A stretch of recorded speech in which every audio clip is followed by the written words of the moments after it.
Alright guys, I just want to make a video and say, how's it going?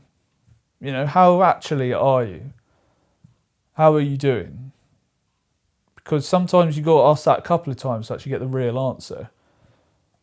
You know, when you're in a workplace, people might be like, oh, how's it going? Or, you know, how are you doing? And you just say, oh, I'm good. How are you? I'm fine. And usually it's sort of like, well, for me anyway, it's like that response is a lie. Like you just, because it's not the time or the place to talk about how you actually feel, or I don't know, you're sort of bottling up how you feel because you don't just want to tell, you know, it's just a passing interaction. Like they're walking past you in the corridor. You're right. Yeah, you.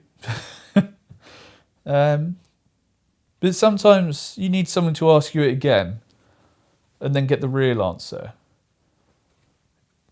How am I? Yeah, I'm all right. How actually am I? I'm feeling a bit sad. Why am I feeling sad? Just generally feel a bit purposeless. I feel like what I'm doing is a bit pointless. I feel like I'm not really going anywhere. I feel like maybe I'm acting too late. I feel like I've probably made some bad decisions, or maybe it was a lack of decisions. Maybe I've sort of just floated through life, not really knowing where I'm going. And I'm just here. I'm just existing. I think that like I like to live in the moment, and I was better at that when I was a kid, and I was like very content really. And as I've got older, especially like going into my 20s, I just become like quite sort of, I feel like mentally burdened with just feeling like, I guess I'm a bit of a failure. Like I remember, I think it was my 18th birthday. I was with my friend. I think we were skateboarding in a supermarket, and I just remember my 18th birthday feeling depressed. I can't really remember why, but I think since then it's stuck with me, and every year I have my birthday and I sort of try and like hide away from it. I feel like there's nothing worth really celebrating. I get that at Christmas as well, where I just find that it makes me feel sad, and I haven't really pinpointed why. Just like it gets closer, the closer it gets to Christmas, the more I sort of feel like I need to hide and disengage, and yeah, I've I don't know why. It'd be good to find that out. Yeah. I'm trying to think, why was I sad on my 18th birthday? I feel like I felt largely the same. I feel like I was feeling directionless then. I guess I felt like I just wanted something to happen without me like knowing where I'm going. I just wanted something to spontaneously happen. Be like, oh, here's your career or something. I don't know. It's that when people have asked me, like, when I was a kid, like, what do you want to do when you're older? I didn't know. And is that partly why I'm feeling the way I am now? I didn't know. And that sort of, you know, will lead to no direction. I didn't have a purpose. And now I'm 31 and I still don't have a purpose. So I guess the answer is to find purpose.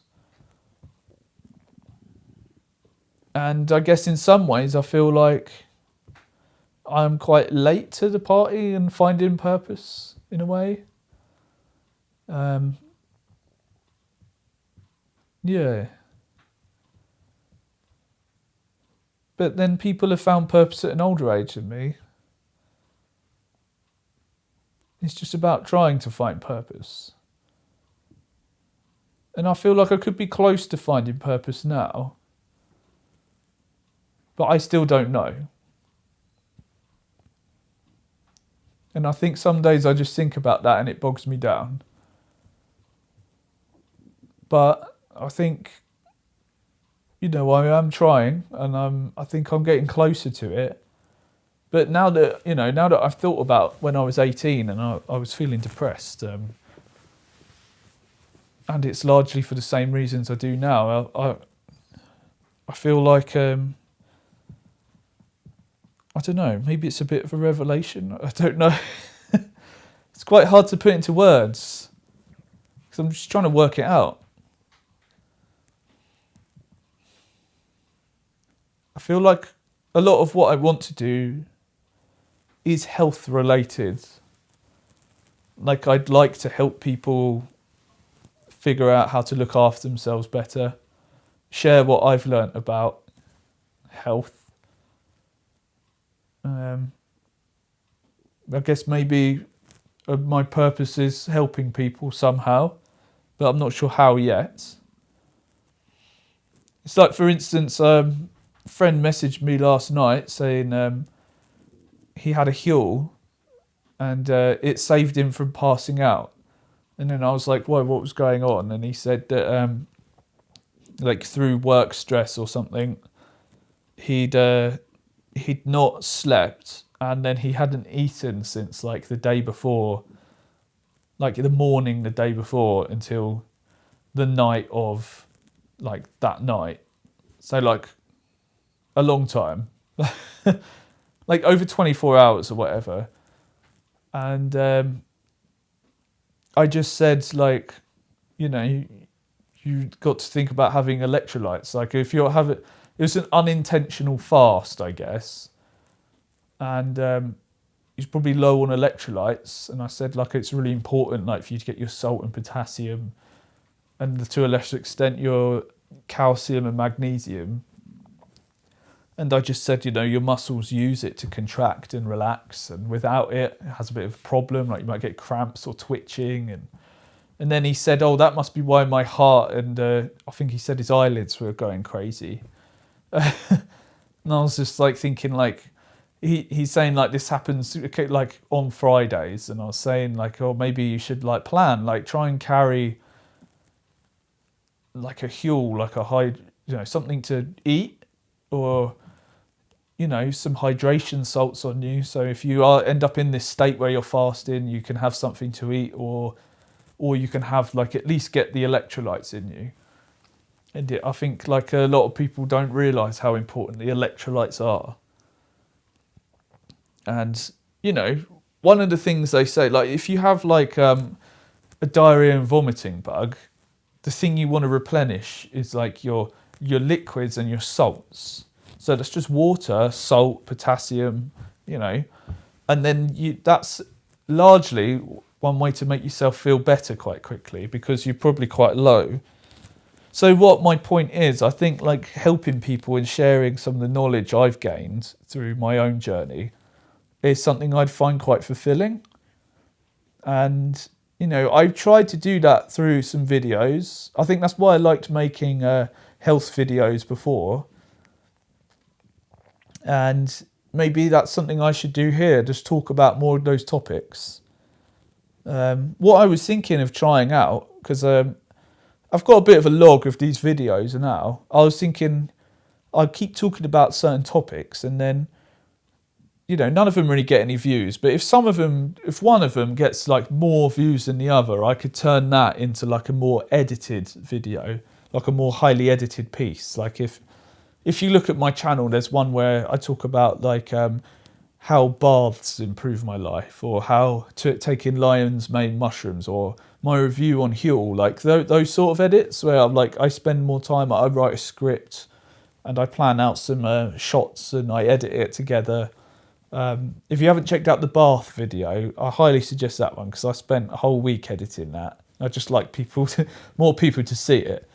But I mean, I like doing that sort of thing. I guess to an extent that sort of didn't feel worthwhile to me, because no one really looked at it. But then, you know, I haven't made a good effort to be consistent on YouTube. So, you know, it's no wonder no one's watching these things. So that's what sort of step one of what I'm doing now is to be consistent. So, and to be consistent, I needed to make it very simple for me. So just talking to the camera, because I just find mental energy wise, I couldn't make myself commit to doing these highly edited pieces with no sort of viewership. It just because it felt pointless to me. Even though if in the long run, if I stuck to it, like tried to get one a week, it probably would be really worthwhile. And at some point someone would watch it. But I needed to strip it back and turn it into its simplest form, which is just me saying how I feel to camera and then work from there and iterate from that. Otherwise, I'm just like, I'm never going to do it.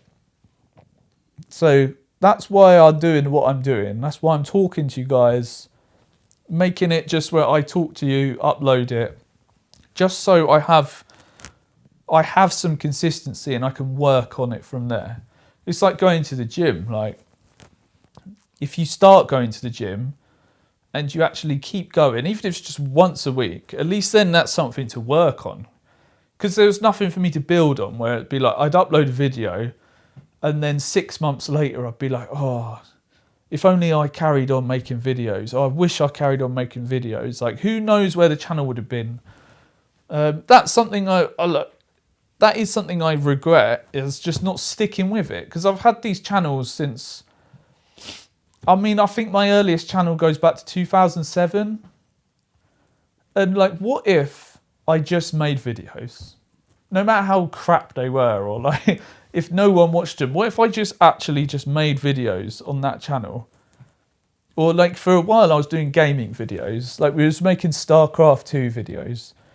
What if I just made more of it? Like, we actually consistently did it. And yeah, it's like, one of my friends says, it's like, you're in it for the long game. It's like, I'm not here to try and make a short-term gain. I'm here for 5 years. Like, he's saying he's going to work on his social media for 5 years, then review it. And until then, he's just going to make stuff until then. Like, and then see what happens. And it's about the grind, or, you know, it's like playing RuneScape. You're cutting the trees and you're not thinking about I guess you are thinking about getting to 99, like max level wood cutting, but it's just about being there, putting in the work, cutting the trees. Otherwise you'll never get to 99. Unless you embrace just cutting the trees, like the journey, really. And I guess I always go through sort of like short-term excitement about things, where I get hyper-focused on something for about 2 weeks, and then that excitement wears off, and then I'm no longer consistent at it. And the only things I've really stuck with being consistent at is getting up in the morning, like my sleep routine, and going to the gym. And then everything else after that, it just sort of falls off. It's like work. Like, whenever I've had like an actual job that isn't self-employed, not really ever worked in a place longer than a year before I'm like, I need to get out of this place. And yeah, the longest job I had was, well, self-employed. I've been self-employed for a long time, but actual work was working for the NHS, making videos. That lasted like 5 years or something. That's the longest stint of like doing that job. And if that didn't fall apart, I probably would have just carried on, because it was like, oh, it's good to make videos. Yeah, we had a good thing going, but whatever, that's over. So yeah, and I did make a couple of YouTube videos during that time, but not many. My capacity for creativity was sort of diminished. It was like we weren't working in a very good way. We sort of like very stressing ourselves out, and it wasn't a very good working environment, I guess. So I didn't really feel like I had much passion for making YouTube videos. Whereas when I worked as a cleaner in a school for a while, and I'd bring a notepad with me and I'd write down. I had so many YouTube ideas. I'd just be like, I'd go into the maintenance room and I'd be cleaning or sweeping the floor, and I'd be like, oh my God, I need to go in the maintenance room quickly. And I'd very, very fast scribble down some ideas. I had like a huge list of ideas. And I tell you what, since I stopped doing all that video editing for NHS, I have loads of ideas for videos again. I use notes on my phone now, and it's just filled with ideas, and that's what I'm drawing on to. I just read through my ideas and I think, which one do I really actually want to talk about? And I come down here and I talk about it. And a lot of the times it's something that I'll be lying in bed and I'll think, oh my God, I need to write this down. It'd be some whatever thought entered my head, but the only way to get it out my head is to note it down. Otherwise, I know I'll be lying there. Like sometimes I could be lying there for hours and it'd just be going around in a loop. But I've learned now is just write it down as soon as you feel like you could enter that. Otherwise, you just never stop thinking about it. But yeah, I mean, that's about it really. I just wanted to ask how it's going, really. Yeah. If you like this video, please press subscribe. It would mean a lot to me. Yeah, and I'll see you in the next video. Thanks for listening to me go on and on again. Thanks a lot. I'll see you in the next one.